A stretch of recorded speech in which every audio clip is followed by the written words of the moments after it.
Bon, les freelances, faut qu'on parle, ça fait déjà quelques années que Pour Toi Freelance existe et j'imagine que la plupart d'entre vous, vous avez un chiffre d'affaires qui a augmenté au fur et à mesure des années. Et du coup, qu'est-ce qui va se passer? Je vais tout simplement faire des vidéos en collaboration avec l'expertcomptable.com pour t'expliquer justement l'intérêt de passer de micro-entreprise à société pour justement continuer ton activité de freelance de la meilleure manière possible. Et oui, freelance ne veut pas forcément dire auto-entreprise et micro-entreprise. Il y a d'autres statuts qui existent, c'est juste que ce statut-là, en fait, c'est le plus simple à mettre en place. Il ne coûte quasiment rien au démarrage et tu ne payes que de l'argent, que des cotisations dès que tu as un chiffre d'affaires. Mais il en existe plein d'autres qu'on va justement voir, tu sais, maison des artistes, SASU, EURL, EIRL, etc. Mais d'un côté, quand une société peut être beaucoup plus rentable en fonction des charges et du contexte fiscal, eh bien les obligations sont largement plus complexes et beaucoup plus nombreuses qu'en micro-entreprise. Donc si jamais à un moment donné tu as un chiffre d'affaires qui est suffisamment intéressant pour justement réussir à passer en société,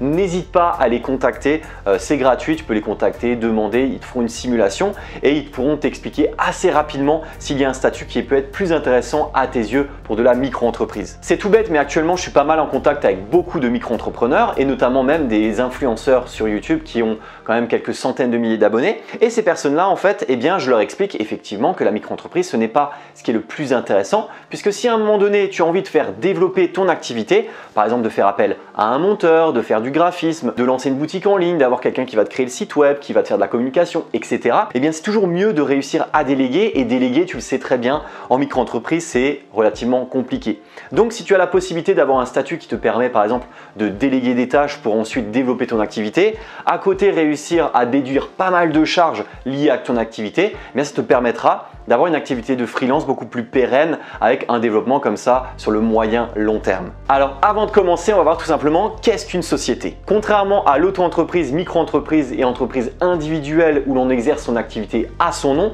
une société, c'est la création d'une personne morale qui est bien distincte de la personne physique. Cela veut dire qu'il y a un véritable détachement professionnel entre notre personne physique et notre activité professionnelle. Ensuite, la société est composée à minima d'une personne physique ou morale, voire de plusieurs personnes qu'on peut également appeler associés. Et pour finir, la société dispose d'un capital, une sorte de première brique posée à sa création. Tu sais, c'est la fameuse mention qui peut apparaître sous une entreprise capital à hauteur de 1000 euros, 10 000 euros, 50 000 euros. Et pour te donner un exemple bien concret des sociétés majoritaires en France, il y a notamment la SARL et la SAS, ou bien la EURL et la SASU lorsqu'il s'agit de sociétés en unipersonnel. Donc ça change juste de nom quand tu es tout seul, quoi. Et la différence entre les deux se fait principalement au niveau du régime social. Caisse de cotisation différente, donc taux de cotisation différent, du dirigeant et de l'imposition des dividendes. Allez, c'est parti, on va rentrer dans le vif du sujet avec les deux types d'obligations en société que tu vas rencontrer. Les obligations fiscales / comptables et les obligations sociales. Alors commençons tout d'abord avec les obligations fiscales et comptables. Premier petit point, la déclaration de la TVA.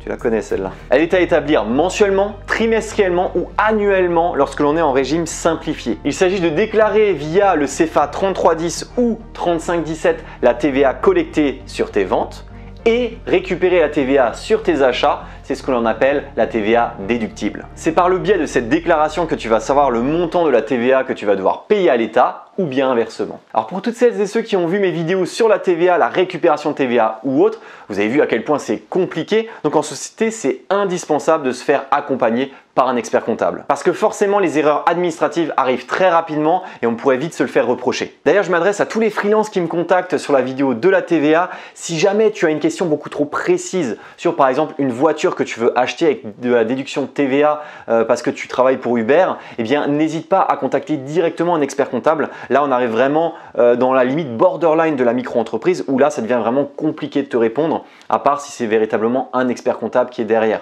C'est aussi pour ça qu'il n'y a pas beaucoup d'informations sur Internet, parce que généralement, quand tu arrives dans ce seuil-là où tu es vraiment avec un bon chiffre d'affaires, où tu as beaucoup de dépenses, en fait, très rapidement, tu passes de la micro-entreprise à la société. Et c'est pour ça qu'il y a un peu moins d'informations sur la micro-entreprise et qu'en passant en société, en faisant appel à ton expert comptable, c'est bon, au moins c'est clair, c'est nickel. Il y a un professionnel qui gère tout ça de son côté. Ensuite, nous avons les impôts sur les sociétés. Par exemple, l'EURL et la SASU sont par défaut soumis à l'impôt sur les sociétés. Et donc, c'est un peu une déclaration comme les impôts, tu sais, les impôts personnels. Sauf que là, c'est spécifique à la société en question. Et pareil, tous les freelances qui me contactent sur la vidéo des impôts, vu que la micro-entreprise, c'est à notre nom, eh bien, dans ce cas-là, on doit déclarer nos impôts directement sur notre fiche personnel en tant que personne, alors que par exemple pour le URL et la SASU, ce sera une autre fiche qui sera liée uniquement à la société. La déclaration d'impôt sur les sociétés doit être déposée 3 mois après la clôture du bilan avec le formulaire 2572. Mais à noter que tous les bilans qui se clôturent le 31/12 de l'année en question vont avoir un délai rallongé de 3 à 4 mois parce que justement il y a 90% des clients, des experts comptables qui utilisent l'année civile et dans ce cas-là ça permet de soulager le travail des experts comptables. D'ailleurs, petit instant culture. Le taux d'imposition des sociétés est de 15% de 0 à 38 120 € sur les bénéfices et de 26,5% dès que ça dépasse les 38 120 € de bénéfices. Et si jamais ta société fonctionne très bien, ce que j'espère pour toi, eh bien si tu dépasses les 3000 € d'impôt sur les sociétés, tu vas devoir verser des acomptes chaque trimestre avec une régularisation lors du bilan. Alors bon, c'est encore des échéances à ne pas louper pour ne pas être dans le viseur des impôts, tu vois. Et enfin, parlons de la CFE, la cotisation foncière des entreprises que tu connais très bien en suivant la chaîne. Et n'hésite pas à t'abonner pour suivre les prochaines vidéos. Et un peu pareil que la micro-entreprise, l'avis d'imposition arrive directement sur notre espace en ligne et il faut faire sa déclaration avant le 31/12 de l'année en question. Et encore, ce n'est que la partie émergée de l'iceberg parce que tu te dis bien que c'est un peu plus compliqué. Sinon, je pourrais parler de la cotisation sur la valeur ajoutée des entreprises, aka CVAE, la CVAE quoi. La taxe sur les véhicules de société, ou encore d'autres déclarations avec des calculs pas forcément très simples à établir et c'est pas notre boulot quoi. Donc contrairement à ce que tu pourrais penser, moi l'administratif c'est pas forcément mon kiff, hein. Donc si jamais il y a des personnes qui ont envie de le faire à ma place, bah les experts comptables, moi ça me va très bien. Si eux ils adorent ça et que je peux leur filer, moi ça me va très bien de déléguer, hein. À présent, passons aux obligations sociales. Pour tes salariés, si tu veux en avoir ou ta fiche de paye en tant qu'assimilé salarié, tu devras établir le 15 du mois suivant la déclaration sociale nominative tous les mois afin de payer et déclarer tes cotisations sociales aux différentes caisses. Bon, sachant que la fiche de paye à elle toute seule, c'est déjà un très large sujet et j'ai justement des amis qui bossent là-dedans. C'est un métier à part entière, hein, autant vous le dire.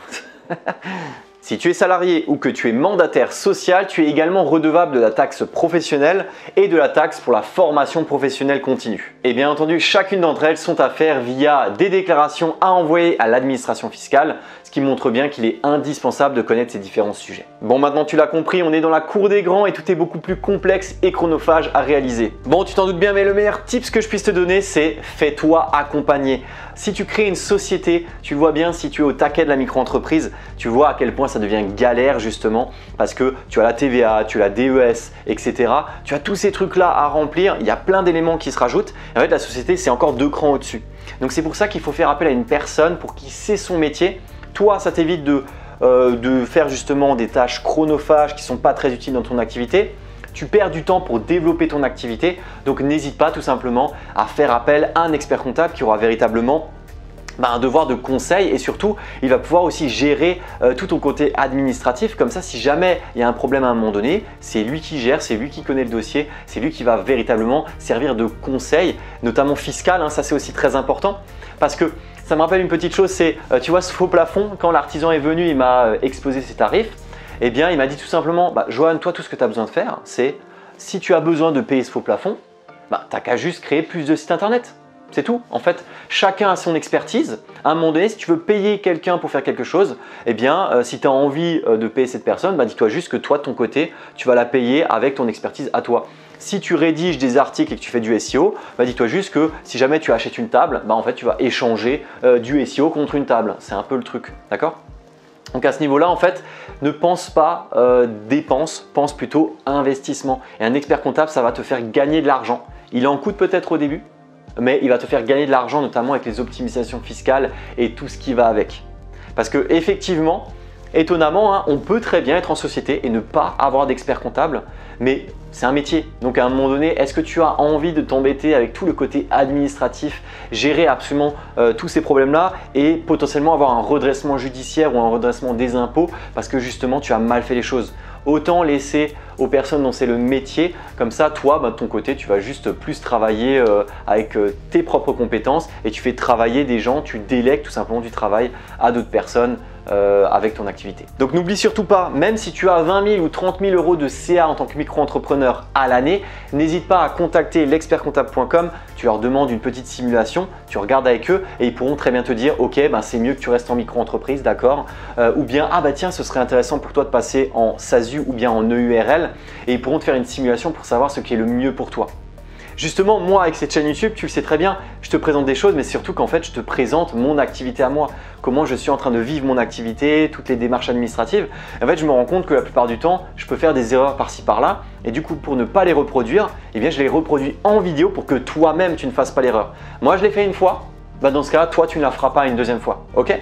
C'est exactement pour ça que j'ai la chaîne, hein. C'est justement pour ne pas reproduire ces erreurs-là.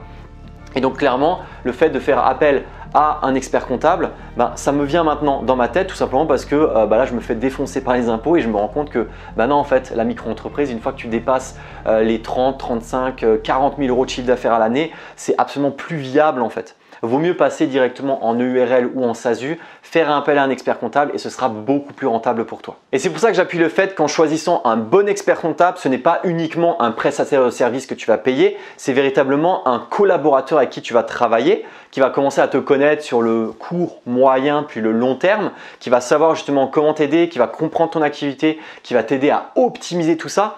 Parce que clairement, l'optimisation fiscale, notamment au niveau des impôts, il y a normalement, je crois que c'est seulement 10% des micro-entrepreneurs qui passent de micro-entreprise à société. Mais tous ceux qui font partie de ces 10% là, ils le savent à quel point en fait les impôts te détruisent. Donc à un moment donné, il faut justement passer en société. D'ailleurs, j'ai oublié de te dire, hein, mais les clichés sur les experts comptables, tu peux directement les effacer. On n'est plus sur le binoclard, tu sais, devant son bureau là comme Clark Kent. Là, on est vraiment sur des personnes qui sont prestataires de services, voire consultants. Ça peut être même des experts comptables 100% en ligne comme l'expertcomptable.com. En fait, tu te retrouves vraiment avec des personnes qui vont t'accompagner, qui vont être dans le conseil et dans l'humain. Ils pourront te proposer des applications un peu tech comme ça, tu sais, pour gérer ta facturation, ta comptabilité, prendre en photo tes factures, tout ce que tu veux quoi. Parce que c'est un bonheur d'être directement avec sa petite facture, la prendre en photo comme ça avec son application et d'avoir ses factures pro directement en ligne, c'est top. Et c'est ça toute la philosophie de l'expertcomptable.com qui va être le partenaire de plusieurs des prochaines vidéos, tout simplement parce que de leur côté, eh bien, ils aident les freelances qui sont en auto-entreprise, micro-entreprise à faire leur transition vers la société de la meilleure manière possible. Leur force, c'est qu'ils sont spécialisés dans les prestataires de services intellectuels. Tu sais, tout ce qui est prestation de services, ça peut être graphiste, développeur, rédacteur, rédactrice, community manager, etc. Ils ont une connaissance sans faille de ce type d'activité qui leur permet d'être au top des conseils sur l'optimisation des charges, de la rémunération et des impôts. Alors bon, je pense que tu l'as compris avec cette vidéo. N'hésite pas à anticiper si jamais tu as une activité qui fonctionne très bien en micro-entreprise aujourd'hui. Tu peux passer en société ou du moins faire ta simulation et certainement passer en société pendant l'année. Toutes les personnes qui ne vont pas encore passer en société aujourd'hui, au moins vous êtes alerte et vous saurez à quel moment vous pourrez passer en société grâce à cette vidéo. Et pour toutes les personnes qui veulent faire la simulation, n'hésitez pas à les contacter directement dans la description. Ils sont super réactifs donc ils répondront à toutes vos questions. Et puis tu t'en doutes bien, mais l'échange avec eux est 100% gratuit donc n'hésite pas à en profiter, au moins tu sauras un peu ce qu'il en est. En tout cas de mon côté, c'était un plaisir de se faire cette vidéo et de pouvoir passer maintenant un peu au next step, passer un peu de la micro-entreprise à la société pour justement toucher un maximum de personnes et justement évoluer tous ensemble. En tout cas, c'était un grand plaisir. Je te remercie encore d'avoir suivi toute cette vidéo. N'hésite surtout pas à laisser un like et un commentaire pour le référencement, pour soutenir mon travail. C'est très bien que c'est ultra important pour moi. Donc n'hésite pas à le faire et je te souhaite tout simplement une très bonne journée. Passe encore de très bons moments et je te dis à très bientôt pour des prochaines vidéos pour toi. Freelance. Ciao!